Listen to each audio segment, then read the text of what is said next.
વાત હવે સિંહો પર સંકટની।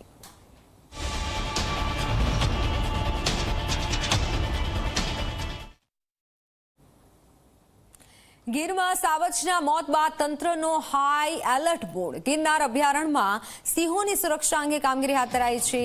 સ્વાસ્થ્યને લઈને વિશેષ તકેદારી રખાઈ રહી છે। 24 કલાક વન વિભાગનું મોનિટરિંગ, ડી-વોર્મિંગ અને ડિટેન્ટિંગની કામગીરી હાલ શરૂ કરવામાં આવી છે।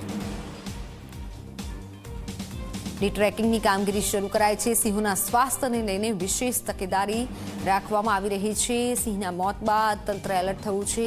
24 કલાક વન વિભાગનું મોનિટરિંગ।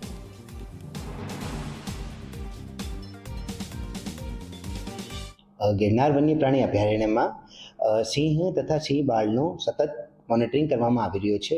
આ ઇન્ટેન્સિવ મોનિટરિંગ પ્રક્રિયા અંતર્ગત તમામ સિંહ અને સિંહ બાળની શારીરિક તંદુરસ્તી જોવામાં આવી રહી છે। દૈનિક जो खातरी रिपोर्ट है आ तमाम आरएफओ थी लेवामां आवी रही है અને હજી સુધી जो છેલ્લા એક અઠવાડિયામાં ઇન્ટેન્સિવ મોનિટરિંગ કરવામાં આવી આમાં કોઈ પણ સિંહ અથવા સિંહ બાળને કોઈ પણ પ્રકારની એવી નબળાઈ નથી અને કોઈ પણ પ્રકારના લક્ષણ પણ જોવા નથી મળ્યા અને ખાસ કરીને છેલ્લા 3 દિવસથી અમારે ડિવિઝનમાં ડી-વોર્મિંગ અને ડી-ટિકિંગની પ્રક્રિયા પણ હાથ ધરવામાં આવી રહી છે। ગીર પૂર્વ અને પશ્ચિમમાં સિંહોના મોત મામલે વન વિભાગ સતર્ક થયું છે। 3 દિવસથી ગાંધીનગર પીસીસીએફની ટીમનું મોનિટરિંગ, પીપાવાવ અને ભેરાઈવીડીમાં તપાસ હાથ ધરાઈ છે।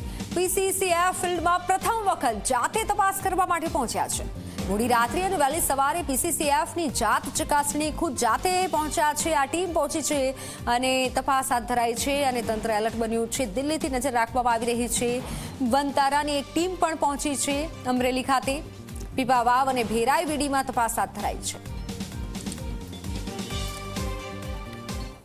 અમરેલીમાં સિંહોના મોત અંગે વન વિભાગ એલર્ટ મોડમાં આવ્યું છે। સીડીવી વાયરસના લક્ષણોને લઈને વન વિભાગ હવે સતર્ક થયું છે। જામનગર વનતારા એનિમલ ડોક્ટરો અને ખાસ નિષ્ણાંતોની ટીમ તપાસ કરી રહી છે। જસાધાર એનિમલ કેર સેન્ટરમાં 22 સિંહો પર નજર રાખવામાં આવી રહી છે। ઓબ્ઝર્વેશનમાં છે 22 સિંહો। વનતારાના ડોક્ટરો આઇસોલેશનમાં રાખેલા સાવજ પર નજર રાખશે। ત્યારે ગીરની શાન સમાન એશિયાટિક સિંહો પર નજર રાખવામાં આવી રહી છે। સિંહો પર ફરી એકવાર મોટું સંકટ તોડાઈ રહ્યું છે। અમરેલી અને ગીર વિસ્તારમાં સિંહોના શંકાસ્પદ મોતના પગલે વન વિભાગ સંપૂર્ણ રીતે હવે સજ્જ બન્યું છે।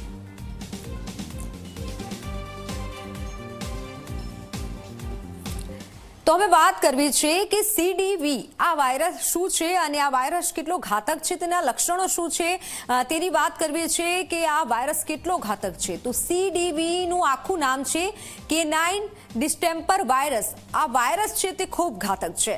સિંહો માટે એક જીવલેણ વાયરસ છે આ સીડીવી નામનો વાયરસ અને આ વાયરસના કારણે સિંહોના મોત પણ થઈ શકે છે।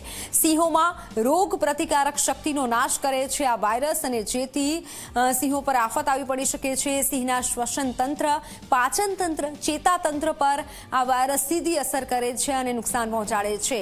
ગામડામાં રખડતા શ્વાન આ વાયરસના મુખ્ય વાહક હોય છે। આ સૌથી મોટી વાત છે। શ્વાનને લઈને ચેપગ્રસ્ત શ્વાનનો શિકાર કે પછી સંપર્કથી સિંહમાં આ સીડીવી વાયરસ પ્રવેશે છે।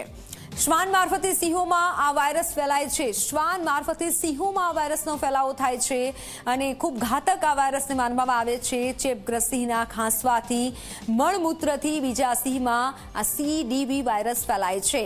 તો અન્ય સિંહમાં વાયરસ ફેલાવાની ગતિ ઝડપી હોય છે। એક સિંહથી અન્ય સિંહમાં આ વાયરસ ફેલાવાની ગતિ ખૂબ ઝડપી હોય છે। વાત હવે લક્ષણની કરવી છે। કયા કયા લક્ષણો આ સીડીવી વાયરસમાં જોવા મળે છે?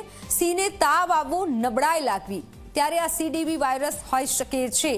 તાવ આવવો, નબળાઈ લાગવી, સાથે અન્ય લક્ષણ છે સિંહ થાકીને શિકાર કરવાનું બંધ કરી દે છે। આપ જુઓ, સિંહ છે તે ક્યારેય શિકાર કરવાનું છોડતો નથી, પણ જો આ વાયરસના લક્ષણ હોય તો શિકારની ગતિ ધીમી પડી જાય છે। નાક, આંખમાંથી સતત પાણી અથવા તો ઘટ્ટ પ્રવાહી નીકળે છે। સીડીવી વાયરસના લક્ષણ છે અને આ લક્ષણને જોતા જ હાલ તંત્ર સજ્જ બન્યું છે। સિંહને નિમોનિયા થઈ જાય છે। સીડીવી વાયરસના લક્ષણમાં છે કે સિંહને નિમોનિયા થઈ જાય છે। વાયરસ મગજ સુધી પહોંચેલા સિંહ સંતુલન ગુમાવી દે છે।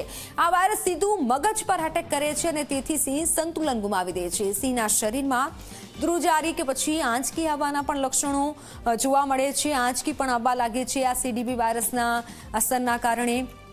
સિંહ એક જ જગ્યાએ આ ચેતન અવસ્થામાં રહેવાનું પસંદ કરે છે. જ્યારે પણ સિંહમાં આ CDVના લક્ષણ હોય ત્યારે આ તમામ પ્રકારની નબળાઈ જોવા મળે છે સિંહમાં, અને જેથી જ અત્યારે ખૂબ ઘાતક આ સિંહ માટે આ વાયરસને જોવામાં આવી રહ્યો છે અને તંત્ર પણ સજ્જ બન્યું છે.